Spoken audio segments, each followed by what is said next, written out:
So you want to be a voice actor? Me too! Hey, I'm Jake with the Cultured Bumpkin.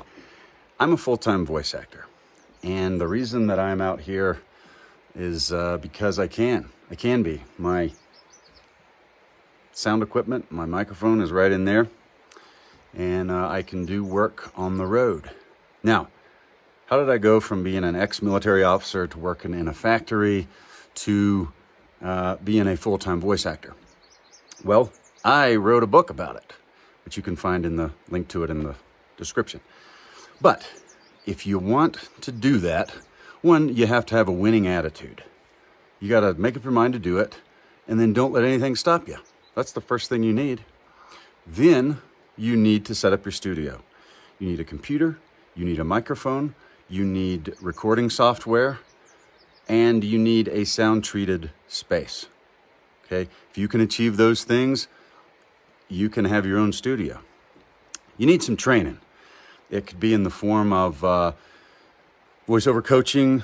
You could get into community theater. If you're a screen actor or you've done a lot of theater, you have a much less of a learning curve than I did.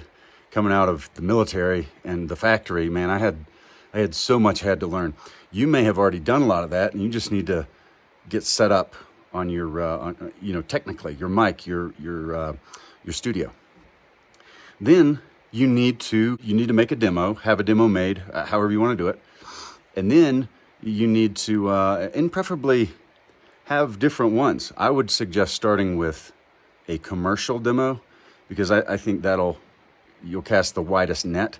I've gotten audiobook work, voiceover, or like trailer voiceovers. I've gotten museum pieces, all kind of stuff from a commercial reel or a demo. But I've never had like someone heard my audiobook and wanted me to do a 30-second spot for their company.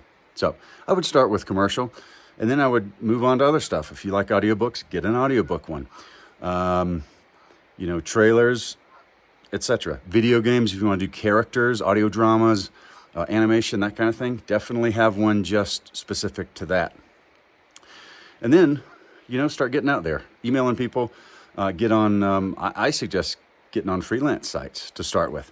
Some people think that's bad, and if you don't want to do that, well, don't do it. But definitely start making content. Start a YouTube channel, start a podcast. That way you can stay busy. You're constantly practicing and making content that'll help you even when maybe you're not working on a paid project at the moment. Highly recommend that.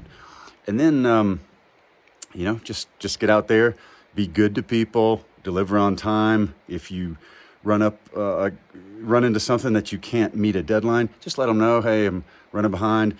Bad news does not get better with time. They're like dirty socks.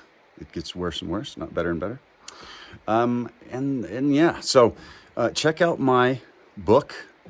I go into a lot more detail on each of those things. But the main thing is, say, I'm going to do it, and then don't let anybody stop you. Good luck. Let me know if I can help. Thanks for watching. I hope that you will subscribe for more voice acting tips. And I do tons of audiobooks and all that kind of stuff. And you ought to look at what I do. And if you want to be a voice actor, you do this similar stuff, because it all helps you get out there and get work. So good luck to you.